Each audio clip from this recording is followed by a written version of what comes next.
अस्सलाम वालेकुम जी। पिछली वीडियो में हमने ये स्टडी किया कि आप सीआरडी का जो एनालिसिस है वो आप मिनी टैब पर किस तरह से परफॉर्म कर सकते हैं।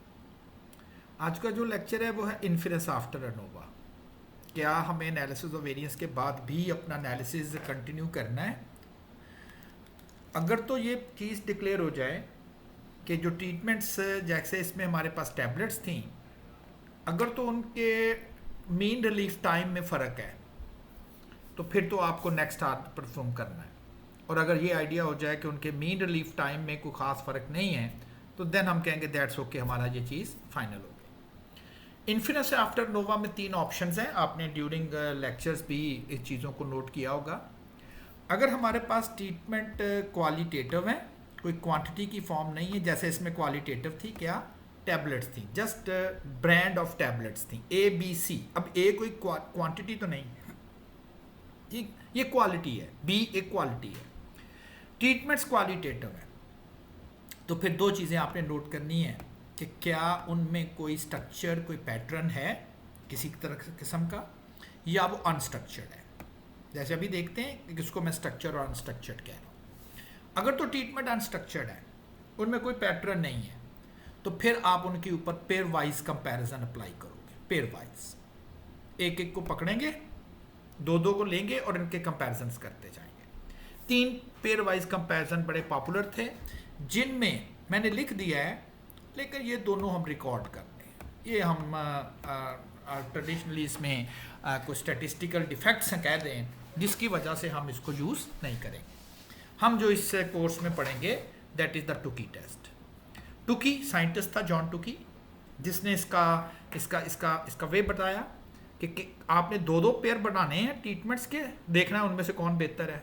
फिर 2 पेयर और पिक करें, इनमें कौन बेहतर है, 2 पेयर और करें, इनमें कौन बेहतर है। इसी वजह से ही इसको क्या वर्ड बोला जाता, पेयर वाइज कंपैरिजन। लेकिन अगर ट्रीटमेंट में कोई स्ट्रक्चर हो, कोई पैटर्न हो, तो फिर हम उसका क्या परफॉर्म करते हैं, फिर हम उसका कंट्रास्ट एनालिसिस जो है वो परफॉर्म करेंगे। अब कंट्रास्ट कब आपने बनाने हैं और स्ट्रक्चर से एक्चुअली मुराद क्या है, कि आप कैसे कहेंगे कि ये जो ट्रीटमेंट्स हैं ये स्ट्रक्चर्ड हैं और ये फ़लाँ ट्रीटमेंट जो है वो स्ट्रक्चरलेस है और उनमें कोई स्ट्रक्चर नहीं है। अगर आप अपनी एग्जांपल्स पे हम वापस जाएं, जो हम ओरिजिनली ये एग्जांपल डिस्कस कर रहे हैं, तो इस एग्जांपल में देखिएगा क्वेश्चन ये था कि हमारे पास 4 डिफरेंट ब्रांड्स ऑफ टैबलेट्स हैं। 4 डिफरेंट ब्रांड्स ऑफ टैबलेट्स हैं। किस लिए यूज़ की जा रही हैं? हेडेक रिलीफ के लिए पेशेंट्स को दी जा रही है। हेडेक रिलीफ के लिए पेशेंट्स को दी जा रही है। Clear? 4 different brands of tablets हैं। इसमें कहा जा रहा है जो ब्रांड A और C है, A और C ये already develop brands, already market में ये अवेलेबल थी, जबकि केमिस्ट ने 2 नई ब्रांड डेवलप की हैं। एक का नाम उसने B है और D जो ब्रांड है टैबलेट्स की, ये भी न्यूली डेवलप्ड है। इससे मैं कह रहा हूँ ये पैटर्न है। किसी तरह से ना आप कहें जी इनको ग्रुप में करें तो हम कर सकते हैं ना। ग्रुप क्या कर सकते हैं, AC को एक ग्रुप में कर दें क्योंकि वो न्यू ब्रांड, ओल्ड ब्रांड है। BD को और ग्रुप में कर दें चूंकि ये न्यू ब्रांड है। हम इसका अब कंट्रास्ट एनालिसिस जो है वो परफॉर्म कर सकते हैं चूंकि इसमें स्ट्रक्चर है। एक्चुअली कंट्रास्ट कितने बनेंगे, जितनी ट्रीटमेंट की डिग्री ऑफ फ्रीडम है। हमारे पास इसमें ट्रीटमेंट की डिग्री ऑफ फ्रीडम 3 आ रही है। 3 मीनिंगफुल ऑर्थोगोनल कंट्रास्ट बन जाएंगे। 3 मीनिंगफुल ऑर्थोगोनल कंट्रास्ट्स। अब इन कंट्रास्ट को बनाना है, 3 है, 3 डिग्री ऑफ फ्रीडम है ना। आप अगर इन कंट्रास्ट को बनाएंगे, मैंने एक कंट्रास्ट ये बनाया, कंट्रास्ट वन कि आप A और C को एक ग्रुप में रख दें क्योंकि ये ओल्ड है, और B और D को दूसरे ग्रुप में रख लें क्योंकि न्यू है। तो आपका कंपैरिजन हो जाएगा ओल्ड वर्सेस न्यू कंपैरिजन। आप ये समझ लें कि ये सिंपल CRD हो गया और इसमें सिर्फ 2 ट्रीटमेंट्स हैं, सिर्फ 2 ट्रीटमेंट्स हैं। एक का नाम है ट्रीटमेंट्स ओल्ड, ग्रुप ओल्ड, और एक का नाम है ग्रुप न्यू। आप इसके ऊपर CRD लगाएं, 4 नहीं 2 समझनी है आपने। कंट्रास्ट 2, चूंकि ये दोनों की दोनों ओल्ड ट्रीटमेंट्स हैं इनके अंदर कंपैरिजन करें लॉजिकल है कि जी कौन सी ओल्ड टैबलेट बेहतर है। तो मैंने एक कंपैरिजन कर दिया ए वर्सेस सी। अब आपको दोबारा ये समझना है कि अब आपके पूरे डेटा सेट में 4 ट्रीटमेंट्स नहीं हैं, 4 टैबलेट्स नहीं हैं, बल्कि सिर्फ 2 टैबलेट्स हैं। एक ए है और एक सी, बाकी आपने छोड़ देनी है। क्लियर? और इसी तरह से एक लॉजिकली ये भी है कि जी आप न्यू ट्रीटमेंट्स का आपस में कंपैरिजन कर लें। लफ्ज़ है लॉजिकल। आपके जी बी का ए के साथ करें, मैं कहता हूँ एक ओल्ड है एक न्यू है। तो अंडरस्टैंडिंग ये है, लॉजिकल कंपैरिजन ये है, 3 बनने हैं जितनी ट्रीटमेंट की डिग्री ऑफ फ्रीडम है। अब क्वेश्चन ये है कि जी सिर्फ और सिर्फ मिनी टैब में डायरेक्ट ऑप्शन नहीं है, मैंने पहले भी एक्सप्लेन किया था। हाँ, अलबत्ता ये जो कंट्रास्ट के सम ऑफ स्क्वायर्स हैं, ये 3 जो सम ऑफ स्क्वायर्स हैं कंट्रास्ट के, ये आप मिनी टैब से कैलकुलेट कर सकते हैं। जो सम ऑफ स्क्वायर्स हैं ये वाले, पहले कंट्रास्ट का सम ऑफ स्क्वायर आपके पास जो आ रहा है वो 13.50 है, दूसरे कंट्रास्ट का सम ऑफ स्क्वायर 0.24 है और तीसरे का 0.19 है। ग्रुपिंग मेथड किस तरह से आपने मिनी टैब पे इंसर्ट करना है। सबसे पहला काम तो आपने ये करना है कि ये जो 3 कंट्रास्ट्स हैं, ये 3 कंट्रास्ट्स आपने ना इनके लिए 3 शीट्स बनानी है मिनी टैब की। एक शीट में चारों की चारों ट्रीटमेंट्स होनी चाहिए, टैबलेट्स होनी चाहिए। दूसरी जो शीट बनानी है उसमें सिर्फ ए और सी का डेटा होना चाहिए, बी डी का नहीं होना चाहिए। और जो तीसरी शीट बनानी है उसमें बी और डी का डेटा होना चाहिए, वहाँ ए और सी का नहीं। लेकिन जो पहली कंट्रास्ट के लिए शीट बनानी है उसमें चारों की चारों ट्रीटमेंट्स होनी चाहिए। अब आपके पास जो मिनी टैब का डेटा सेट है वो मैंने यहाँ पर जो है वो फीड आउट किया हुआ है जी। तो पहले भी एक्सप्लेन किया था कि सबसे पहले तो आप ये जो आपके पास टैबलेट्स हैं इनको आपने कोड असाइन किए हुए हैं 1 2 1 3, आप इनको चेंज करेंगे टेक्स्ट में, ऐसे ए की बजाय ए आ जाए। डेटा कोड इस वक्त ये न्यूमेरिक है, ठीक, आपने इसे टेक्स्ट में बदलना है, न्यूमेरिक टू टेक्स्ट। ये डेटा आपके पास है स्ट्रेंथ का, सॉरी टैबलेट्स का, और आपने इसको चेंज करके, यानी कि जब ये न्यूमेरिक से टेक्स्ट में चला जाए तो आपने स्टोर भी इसको टैबलेट्स में ही करना है, ठीक। यानी कि डेटा आपने टैबलेट्स का पिक करना है, इस वक्त जहां न्यूमेरिक्स हैं ये, जब आपने इसको टेक्स्ट में चेंज करना है तो वहां पर फिर आपने इसे न्यूमेरिक्स में ही चेंज करना है। जहां 1 लिखा हुआ हो हम कहेंगे वहां ए लिखा जाए, जहां टैबलेट्स में 2 लिखा हुआ हो उसको न्यू टेक्स्ट बी में बदल दे, जहां 3 लिखा हुआ हो वहां 4 आ जाए, सॉरी सी, और जहां पर 4 मेंशन हो वहां पर डी आ जाए। ये आपको ना रीडेबिलिटी एक्चुअली बढ़ा देगा, ए बी सी डी, और डेटा सेट सारा न्यूमेरिक्स में बदल गया। अब आपने इसके चूंकि 3 कंट्रास्ट्स बनाने हैं, एक डेटे में आपको चारों ट्रीटमेंट्स चाहिए ए बी सी डी। एक शीट ऐसी बनाए जिसमें सिर्फ ए और सी हो, और एक शीट ऐसी बनाए जिसमें सिर्फ बी और डी हो। तो डेटा सबसेट वर्कशीट में से कुछ चीजें अलहदा से कर लेना, क्लियर। Subset worksheet. अब इस सबसेट वर्कशीट में सबसे पहले तो आपने इस शीट का नाम रखना है। फर्ज करें मैं उसका नाम रख देता हूं कंट्रास्ट 1, ताकि मुझे याद रहे इसमें कंट्रास्ट 1 का डेटा है। Specify which rows to include, हमने कौन कौन सी रो लेनी, हमने वो तमाम रो लेनी है जो ए की हो, जो बी की हो, जो सी की हो और जो डी की हो, पहले कंट्रास्ट के लिए। सिर्फ इसमें ओके कर देंगे। Conditions to proceed, yes. कहता जी कि कौन सी रोज आपने उस सबसेट वर्कशीट में लेनी है। मैं कहता हूं कि जहां पर टैबलेट जो है इज इक्वल टू ए हो, ठीक, और का वर्ड है, या टैबलेट जो है जहां जहां पर भी वो बी लिखा हुआ हो टैबलेट वाले कॉलम में, और टैबलेट वाले कॉलम में सी लिखा हुआ हो, आपने सिंगल कोट में लिखना है ABC को, और जहां जहां पर टैबलेट्स वाले कॉलम में D लिखा हुआ हो,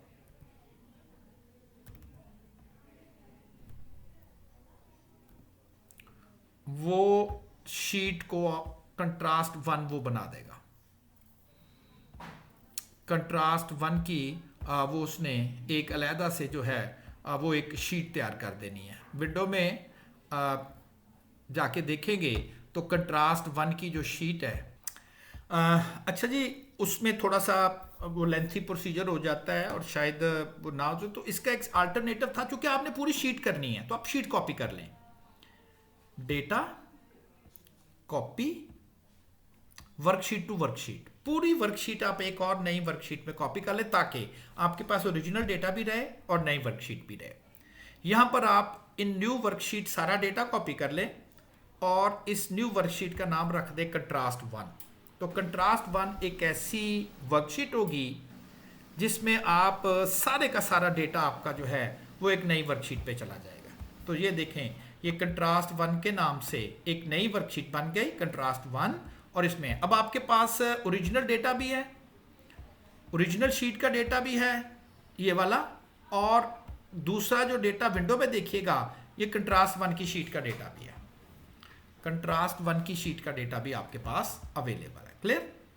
अब आपको एक ऐसी शीट बनानी है जिसमें सिर्फ A और C इसका डेटा जो है वो आपके पास अवेलेबल, सिर्फ A और C का डेटा अवेलेबल हो जी। तो आपने एक ऐसी वर्कशीट बनानी है जिसमें सिर्फ A C का डेटा जाए। हमारे पास ओरिजिनल वर्कशीट में 4 हैं, A B C और D। डेटा सबसेट पोर्शन है ना, पोर्शन है। आप सबसे पहले इसका नाम रख दे contrast 2, contrast 2। Specify which rows to include, ऐसी रोज जिसमें टैबलेट के कोड में A लिखा हुआ है और ऐसी रोज जहां टैबलेट में के कॉलम में C लिखा हुआ है, A और C। आप कंडीशंस यहां पर रख देंगे। अब कंडीशंस कैसे, यहां से टैबलेट्स को सिलेक्ट करें, कॉलम सिलेक्ट इज इक्वल और डबल कोट्स के साथ A और tablets select is equal to B और ओके कर दें। तो आपके पास एक ऐसी शीट बन जाएगी, एक ऐसी सबशीट शीट बनेगी जिसमें आप नोट कीजिएगा कंट्रास्ट 2 शीट का नाम है और उसमें सिर्फ विंडो में कंट्रास्ट 2 की शीट है जिसमें A और B, ये मुझसे मैंने वहाँ पर मिस्टेक की है, हम इसको करेक्ट करते हैं, इसको भी हम करेक्ट कर लेते हैं। स्पेसिफाई विच, यहाँ पर हमारी मिस्टेक थी, ये C, A और C वाला लेके जाना था हमने, A और C वाला, ओके। और यहाँ पर वर्कशीट का नाम हम बदल देते हैं, कंट्रास्ट 2 कर देते हैं, ओके। और अब देखिएगा सिर्फ A और C का जो डेटा सेट है, A और C का, वो अब आपके पास आ गया, ठीक। अच्छा जी, अब एक और वर्कशीट बनानी है आपने, ओरिजिनल। अब होना ओरिजिनल शीट पे चाहिए आपको, ओरिजिनल शीट पर आपको एक्टिव होना चाहिए और यहां से एक और सबसेट शीट बनाएंगे आप,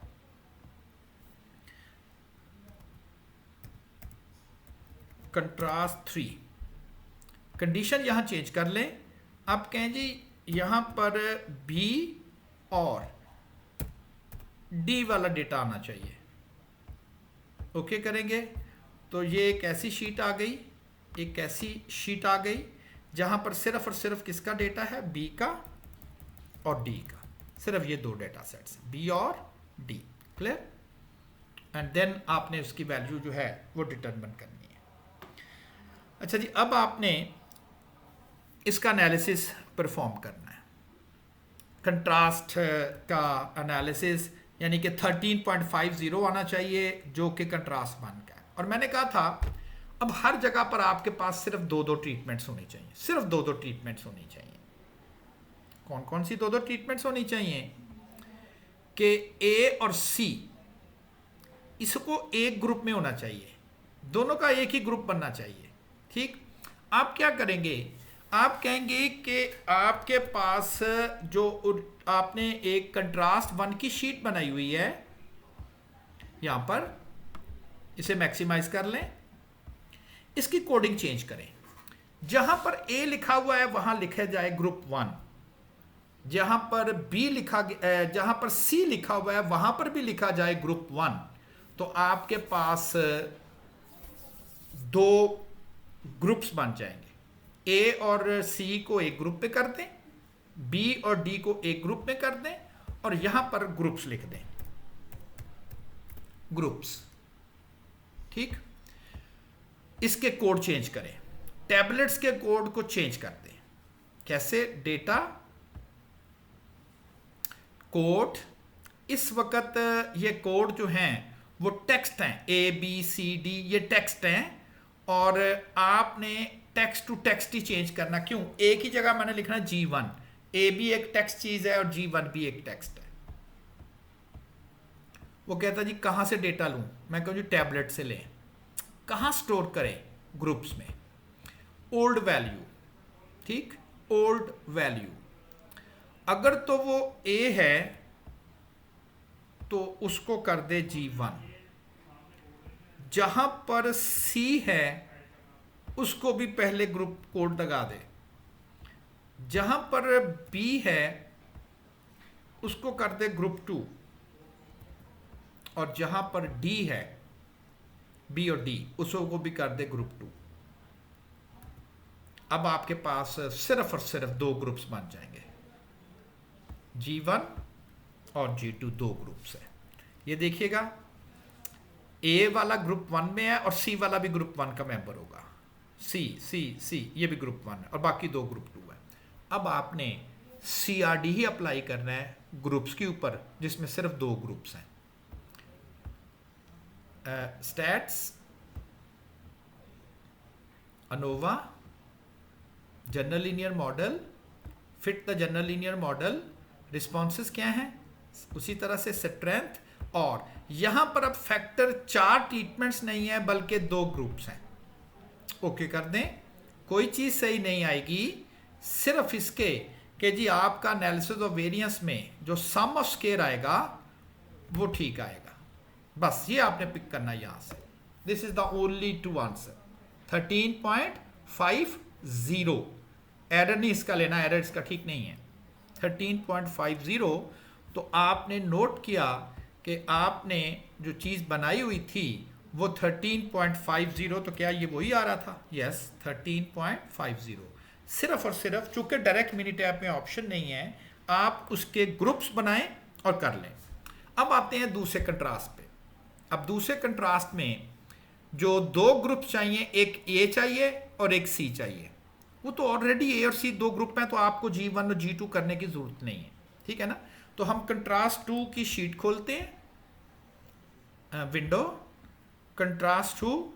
इसमें ऑलरेडी दो ही ग्रुप्स हैं, बस एक ए है और एक सी।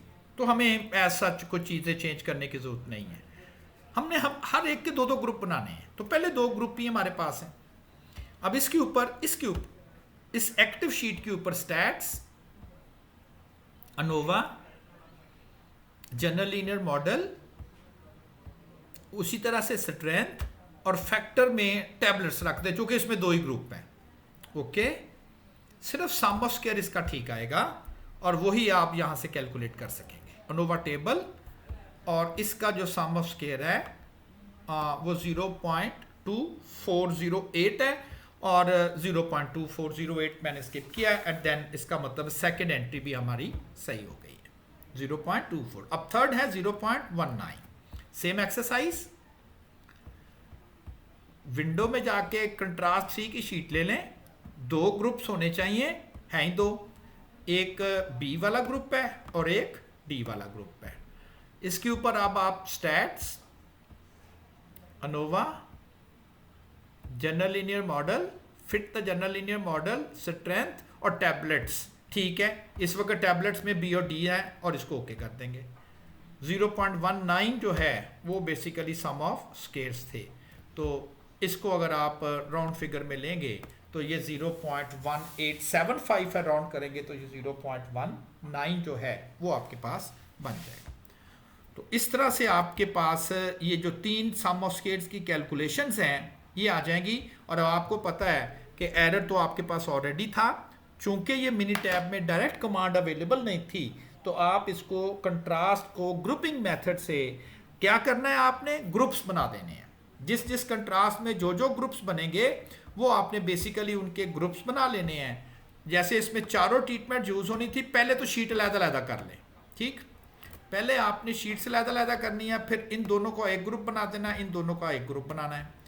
ये ऑलरेडी एक ग्रुप में है, ये ऑलरेडी एक ग्रुप में है, और इसी तरह से ये भी एक ग्रुप में है, और इसी तरह से ये भी एक ग्रुप में है। तो होप सो कि आपको ये चीज़ जो है वो एक्सप्लेन होगी कि किस तरह से आपने इसको ग्रुपिंग मेथड से ये सारी की सारी एक्सरसाइजेज जो है वो आपने कंप्लीट कर लेनी। तो होप सो कि आपको ये चीज़ क्लियर होगी। अब नेक्स्ट वीडियो में RCBD का एनालिसिस जो है वो कैसे किया जाएगा, और टुकी टेस्ट वगैरह जो है वो किस तरह से अप्लाई जो है वो कर सकते हैं। तो अल्लाह हाफिज़।